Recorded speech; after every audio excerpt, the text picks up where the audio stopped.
So the red state of Kansas is voting down an amendment that would have removed the right to an abortion from their state constitution, and that both surprises and pleases the hell out of me. That's the sort of thing I was hoping would happen pretty soon. I was hoping that the only reason a lot of these trigger laws are allowed to be put into place was that everybody thought that Roe v. Wade would be around forever. I'm hoping that a lot of people have been voting conservative because they assumed the Supreme Court would have kept the Republican Party from having the power to do much besides lowering taxes. What I'd really like is if the Republican Party becomes more libertarian and boots out a lot of these people once some of these social controls like strict abortion limits and bans on stem cell research. I see the Kansas victory as a victory for sound reasoning.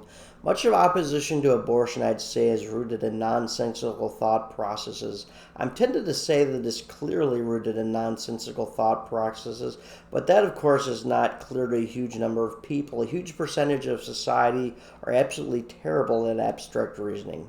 Fetuses are animals. We eat animals constantly, so the factory farming industry does more harm than abortion ever could, making us hypocrites if we have any limits on it whatsoever. It's actually much worse than that, because if you have an organism that doesn't care whether it exists or not, and never has, death cannot harm that organism in any meaningful way. And fetuses don't care whether or not they exist. They can't comprehend existence enough to do so. They're either forced to exist or forced not to.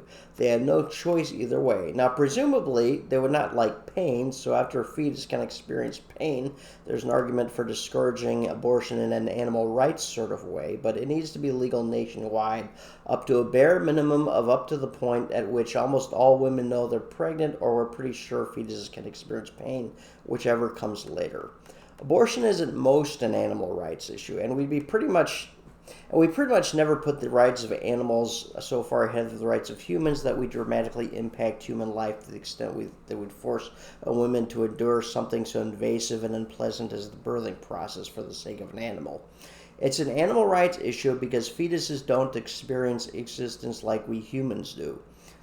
And most people don't see that because we're so damn awful at abstract reasoning.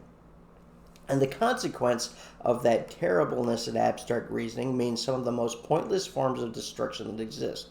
We're talking about circumstances like a 16-year-old who doesn't want to be a mother not getting an abortion because she feels it's murder, and so altering her entire life because of that, when in actuality she did more harm when she ate McDonald's that morning. So get out there and get people to see reality clearly, please. We need people to understand just how little harm comes from abortion being legal and how much pointless harm is caused by banning it.